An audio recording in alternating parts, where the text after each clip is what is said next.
بسم الله الرحمن الرحيم الحمد لله والصلاة والسلام على رسول الله وعلى آله وأصحابه أجمعين أما بعد ناظرین کرام السلام علیکم ورحمۃ اللہ وبرکاتہ۔ شرح الادب المفرد کے عنوان سے اس پروگرام کے ہمراہ ہم آپ کی خدمت میں حاضر ہیں، اور اس سے قبل گزشتہ نشست کے موقع پر ہم پڑھ رہے تھے امام بخاری رحمہ اللہ کی ایک کتاب کے جس کا نام ہے الادب المفرد۔ اس کتاب میں باب نمبر 121 کہ جس کا عنوان قائم فرمایا ہے امام بخاری رحمہ اللہ نے، باب ما لا يجوز من اللعب والمزاح، یعنی ہنسی مذاق کی وہ قسم جو کہ جائز نہیں ہے۔ اور یہاں ناظرین اس عنوان کے تحت ہمارے سامنے یہ حدیث ہے کہ جس کا نمبر ہے 241۔ فرمائے کہ عن یزید بن سعید قال سمعت رسول اللہ صلی اللہ علیہ وسلم يقول لا يأخذ أحدكم متاع صاحبه لاعبا ولا جادا فإذا أخذ أحدكم عصا صاحبه فَلْيَرُدَّهَا إِلَيْهِ۔ یزید بن سعید فرماتے ہیں کہ میں نے رسول اللہ صلی اللہ علیہ وسلم کو یوں ارشاد فرماتے ہوئے سنا کہ تم میں سے کوئی شخص اپنے کسی ساتھی کا کوئی بھی سامان ہرگز نہ لے، نہ تو ہنسی مذاق کے طور پر اور نہ ہی سنجیدگی کے طور پر۔ اور اگر تم میں سے کسی نے اپنے کسی ساتھی کا عصا یعنی چھڑی لے لی ہو تو اسے چاہیے کہ اسے واپس لوٹا دے۔ یعنی محترم ناظرین، رسول اللہ صلی اللہ علیہ وسلم اپنے اس ارشاد مبارک کے ذریعے تمام امت کو یہ تعلیم دینا چاہتے ہیں کہ یہ جو ہنسی مذاق ہے آپس میں،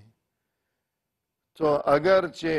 فی نفسہ اور بذات خود یہ جائز ہے، اس میں کوئی حرج نہیں ہے، لیکن اس قسم کا ہنسی مذاق کہ جس میں کسی دوسرے کے لیے پریشانی کا کوئی سامان پایا جاتا ہو، تو اس چیز سے رسول اللہ صلی اللہ علیہ وسلم نے منع فرمایا ہے۔ چنانچہ ہم نے دیکھا اس حدیث میں کہ آپ صلی اللہ علیہ وسلم نے یہ جو ارشاد فرمایا کہ لا یأخذ احدکم متاع صاحبہ لاعبا ولا جادا، کہ تم میں سے کوئی اپنے کسی ساتھی کا کوئی بھی سامان نہ لے، مقصد یہ کہ بغیر اجازت کے نہ لے اور اسے بتائے بغیر نہ لے، کہ نہ تو اسے بتایا ہے خبر کی ہے اور نہ ہی اس سے پوچھا ہے یا اجازت طلب کی ہے، اور یوں چپ چاپ اس کی لا علمی میں اس کا کوئی سامان لے لینا، تو ایسا نہ کیا جائے، خواہ ہنسی مذاق میں ہو یا یہ کہ سنجیدہ طور پر ہو۔ اگر تو سنجیدگی کے ساتھ فرض کیجئے کہ کسی نے کسی دوسرے کا کوئی سامان لے لیا ہے بغیر اجازت کے، تو اس کا مطلب یہ ہوا کہ یہ تو گویا چوری کی ایک قسم ہو گئی کہ جس طرح چور کوئی سامان کسی کا چرا لیا کرتا ہے، تو وہی شکل گویا یہاں بھی پائی گئی کہ کسی کا سامان لے لیا ہے اور سنجیدگی کے ساتھ لے لیا ہے کہ واقعی لینے کا ارادہ ہے، یہ ارادہ نہیں کہ میں ہنسی مذاق کے طور پر لے رہا ہوں اور تھوڑی دیر اسے پریشان کرنے کے بعد واپس لوٹا دوں گا، یہ نیت ہی نہیں ہے شروع سے، بلکہ سنجیدگی کے ساتھ کہ مستقل طور پر اس نے وہ سامان اگر لے لیا ہے تب تو یہ اور بھی زیادہ بری بات ہو گئی کہ یہ تو چوری ہو گئی۔ اور فرمایا کہ ہنسی مذاق کے طور پر بھی نہ لے، کہ اگرچہ چوری کا ارادہ نہیں ہے اور مستقل طور پر وہ چیز خود اپنے پاس چھپا لینے یا دبا لینے کی نیت نہیں ہے، بلکہ محض وقتی طور پر ہنسی مذاق اور تھوڑی دیر کے لیے اسے پریشان کرنا مقصود ہو، تب بھی اس سے منع فرمایا گیا، کیونکہ ایسا کرنے میں بھی ظاہر ہے کہ بہت بڑی قباحت ہے۔ کہ پہلی بات تو یہ کہ وہ شخص کہ جس کا یہ سامان ہے تو اس کے لیے اس میں بڑی اذیت کا انتظام ہے کہ یہ چیز اس کے لیے تکلیف کا سبب بن جائے گی، اور وہ پریشانی میں اور اذیت میں مبتلا ہو جائے گا کہ میرا سامان بیٹھے بٹھائے نہ جانے کہاں چلا گیا، کہاں گم ہو گیا، اب ملے گا یا اللہ جانے اب کیا بنے گا۔ اور اس کے علاوہ مزید یہ کہ پریشانی کے ساتھ ساتھ ہو سکتا ہے کہ اس کے دل میں اپنے دوستوں، اپنے ملنے جلنے والوں اور اپنے ساتھیوں میں سے کسی کے خلاف بدگمانی پیدا ہونے لگے کہ شاید فلاں نے یہ حرکت کی ہے، اس نے میرا یہ سامان چرا لیا ہے، اور یوں یہ بدگمانی کا شکار ہو کر رہ جائے۔ اور ظاہر ہے کہ کسی کے خلاف بدگمانی یہ تو بہت ہی بری بات ہے، اور اس سے بھی بڑھ کر ہو سکتا ہے کہ نوبت یہاں تک بھی جا پہنچے کہ نہ صرف یہ کہ یہ پریشانی کا شکار ہو گیا، اور اس کے بعد مزید یہ کہ نہ صرف اس کے دل میں کسی کے خلاف بدگمانی پیدا ہونے لگی، بلکہ مزید یہ کہ باقاعدہ شاید نوبت یہاں تک بھی جا پہنچے کہ یہ کسی پر الزام عائد کر دے کہ فلاں نے میرا یہ سامان چرایا ہے، اور ہو سکتا ہے کہ اس فلاں نے نہ چرایا ہو۔ یوں آپس میں رنجشوں کے سلسلے اور ناراضگیاں اور تلخیاں اور فتنہ و فساد، جبکہ دین اسلام کی تعلیم یہ ہے کہ مسلمانوں میں آپس میں ہمیشہ اخوت ہو، محبتیں ہوں، بھائی چارہ ہو، نہ یہ کہ وہاں رنجشیں ہوں اور نفرتیں ہوں اور بغض و عداوت کے سلسلے ہوا کریں۔ لہذا ناظرین کرام، کوئی کسی کا سامان نہ لے، نہ تو سنجیدگی کے ساتھ کہ سنجیدگی کے ساتھ لیا ہے یہ تو چوری ہو گئی، اور نہ ہی ہنسی مذاق میں کہ اس میں بھی یہ بڑی قباحتیں پوشیدہ ہیں کہ جن کا ہم نے ابھی تذکرہ کیا ہے۔ اور اس کے بعد مزید فرمایا رسول اللہ صلی اللہ علیہ وسلم نے فَإِذَا أَخَذَ أَحَدُكُمْ عَصَا صَاحِبِهِ، یعنی پہلے تو یہ ارشاد فرمایا تھا کہ کوئی کسی کا متاع یعنی کوئی سامان نہ لے، اور اب مثال دی ہے رسول صلی اللہ علیہ وسلم نے کہ مثلا یہ کہ عصا لے لیا کسی کا، چھڑی لے لی ہے کہ چھڑی جو کہ بہت ہی معمولی سی چیز ہے اور جس کی کوئی قدر و قیمت ہی نہیں ہے، کہ جب معمولی سی چیز لینے سے منع فرمایا تو جو چیز قیمتی ہو، جس کی اہمیت ہو، قدر و قیمت ہو، تو لہذا ایسی کوئی قیمتی چیز لینے سے باز رہنا وہ کس قدر ضروری ہوگا ہمارے لیے۔ تو فرمایا کہ فَإِذَا أَخَذَ أَحَدُكُمْ عَصَا صَاحِبِهِ فَلْيَرُدَّهَا إِلَيْهِ، اگر تم میں سے کسی نے اپنے ساتھی کی چھڑی لے لی ہو تو اسے چاہیے کہ اسے واپس لوٹا دے، یعنی نہ تو ہنسی مذاق میں کوئی چیز لے دوسرے کی، اور نہ ہی سنجیدگی کے ساتھ لے کوئی سامان کسی دوسرے کا بلا اجازت، اگرچہ وہ سامان یا وہ چیز بہت ہی معمولی اور کم قیمت ہی کیوں نہ ہو، کہ مثلا عصا ہے یا چھڑی ہے، اور اگر ایسی حرکت کر ہی ڈالی ہے تو پھر چاہیے کہ فوراً سے پیشتر وہ چیز اور وہ سامان، وہ چھڑی ہو یا جو کچھ بھی ہو، اگرچہ وہ سستی سی چیز ہی کیوں نہ ہو، تو جلد از جلد اس کے مالک تک وہ چیز پہنچانے کا انتظام کیا جائے۔ تو یہاں ناظرین کرام، امام بخاری رحمہ اللہ نے یہ جو عنوان قائم فرمایا ہے کہ ما لا يجوز من اللعب والمزاح کہ وہ ہنسی مذاق جو کہ جائز نہیں ہے. تو اس سے یہ معنی و مفہوم واضح ہوتے ہیں کہ دراصل ہنسی مذاق جائز ہے، اس میں کوئی حرج نہیں ہے. رسول اللہ صلی اللہ علیہ وسلم بعض اوقات خود بھی اپنے صحابہ کرام رضوان اللہ علیہم اجمعین کے ساتھ ہلکے پھلکے انداز میں ہنسی مذاق کیا کرتے تھے. اور یہ کہ آپ صلی اللہ علیہ وسلم کے بارے میں جیسے کہ ایک صحابی جریر بن عبداللہ البجلی رضی اللہ عنہ فرماتے ہیں کہ ما رآنی رسول اللہ صلی اللہ علیہ وسلم منذ اسلمت الا تبسم فی وجہی، یعنی جب سے میں نے دین اسلام قبول کیا ہے اور میں رسول اللہ صلی اللہ علیہ وسلم کی صحبت و معیت میں مجھے حاضری کا شرف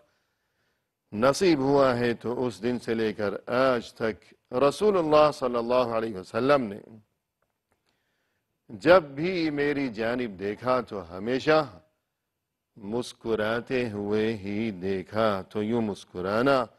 اور یہ کہ ہلکا پھلکا مذاق، اس میں کوئی حرج نہیں ہے، لیکن وہ ہنسی مذاق جو کہ جائز نہیں ہے تو اس کی ایک مثال ہم نے یہاں اس حدیث میں پڑھی. مثلا یہ کہ بغیر اجازت اور بغیر اطلاع دیے ہوئے کسی کا کوئی سامان لے لینا، تو ایسا مذاق جائز نہیں ہے. اور اسی طرح ناظرین کرام یہاں اہل علم نے ہنسی مذاق کے سلسلے میں، یا جس کے لیے عربی میں مزاح کا لفظ استعمال کیا جاتا ہے، جو آداب بیان فرمائے ہیں، تو ان کا مختصر بیان یوں کیا جا سکتا ہے کہ جو مزاح یعنی آپس میں ہنسی مذاق ہے تو وہ جائز ہے چند شرطوں کے ساتھ. تو پہلی شرط یہ ہے کہ ہنسی مذاق میں بھی انسان کبھی جھوٹ نہ بولے. رسول اللہ صلی اللہ علیہ وسلم کا ارشاد ہے، فرمایا کہ انا زعیم ببیت فی وسط الجنہ لمن ترک الكذب وان كان مازحا. فرمایا کہ میں خود ضامن ہوں، میں ذمہ لیتا ہوں جنت کے درمیان میں ایک گھر کا، جنت کے درمیان میں، یعنی ایسی بات نہیں کہ وہ گھر تو جنت میں ہے لیکن کہیں دور دراز کسی کونے میں ادھر ادھر وہ گھر، ایسی بات نہیں، بلکہ وہ گھر جو کہ جنت کے عین درمیان میں واقع ہے. رسول اللہ صلی اللہ علیہ وسلم فرما رہے ہیں کہ میں ذمہ لے رہا ہوں، میں ضامن ہوں ایک گھر کا جو کہ جنت کے درمیان میں موجود ہے، واقع ہے، اس شخص کے لیے کہ جو کبھی ہنسی مذاق میں بھی جھوٹ نہ بولا کرے. تو اتنی بڑی فضیلت ہے ناظرین کرام اس انسان کے لیے کہ جو کبھی جھوٹ نہ بولتا ہو، حتیٰ کہ ہنسی مذاق کے طور پر بھی وہ جھوٹ سے ہمیشہ ہی گریز ہی کیا کرتا ہو. تو پہلی شرط تو یہ ہو گئی کہ وہ ہنسی مذاق جائز ہوگا اور درست ہوگا کہ جس میں جھوٹ کا کوئی پہلو نہ پایا جاتا ہو.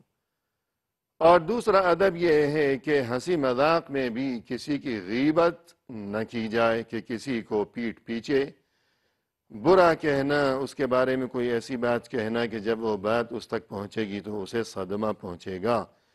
تو یوں پیٹھ پیچھے برا کہنے سے یعنی غیبت سے باز رہنا ہنسی مذاق میں بھی. اور تیسری شرط یہ ہے کہ ہنسی مذاق میں بھی کسی کا مذاق نہ اڑایا جائے، کسی کو تماشا نہ بنایا جائے. فرمایا قرآن کریم میں یا ایہا الذین آمنوا لا یسخر قوم من قوم عسى ان یکونوا خیرا منہم.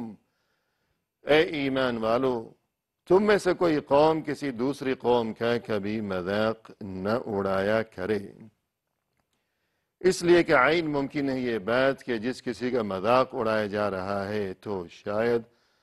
اللہ کے نزدیک وہ بہت بہتر ہو ان سے کہ جو ان کا مذاق اڑا رہے ہیں. لہذا ہنسی مذاق میں مذاق کسی کا تماشا اور کسی کا تمسخر و استہزاء بھی نہ کیا جائے۔ اور اسی طرح ایک شرط یہ بھی ہے کہ ہنسی مذاق کے دوران کے انسان ایسی کسی محفل میں بیٹھا ہوا ہے اور ہنسی مذاق کا سلسلہ چل رہا ہے تو ایسی نوبت نہ آئے کہ اس ہنسی مذاق کے سلسلے کی وجہ سے اور اس محفل میں بیٹھے رہنے کی وجہ سے کسی واجب یا جو فرض ہے انسان کی کوئی ذمہ داری ہے، خواہ وہ دینی لحاظ سے ہو کہ مثلا نماز ہے، ہنسی مذاق کے سلسلے جاری ہیں اور یہ کہ نماز کا وقت نکلا جا رہا ہے اور کوئی خبر ہی نہیں ہے، کوئی فکر ہی نہیں ہے، غفلت کا شکار ہو کر رہ گیا یوں انسان، اور اتنی بے فکری کا عالم اس پر طاری ہو گیا کہ دینی فرائض کا کوئی ہوش ہی نہیں رہا۔ یا اسی طرح اگر کوئی دنیاوی فرائض ہیں کہ مثلا فرض کیجئے کہ اس کے والدین کو اس کی ضرورت ہے، اگرچہ یہ بھی دینی فرائض میں شامل ہیں، لیکن دنیاوی لحاظ سے بھی اگر دیکھا جائے کہ والدین کی خبر نہیں ہے، اہل و عیال کو اس کی ضرورت ہے، بیوی بچوں کو اس کی ضرورت ہے، کوئی سامان چاہیے، گھر میں کھانے پکانے کے لیے کچھ نہیں ہے لیکن اسے خبر ہی نہیں ہے، یا دفتر کے معاملات، دکانداری ہے تو اس کا کوئی ہوش نہیں، ملازمت ہے تو اس کا ہوش نہیں،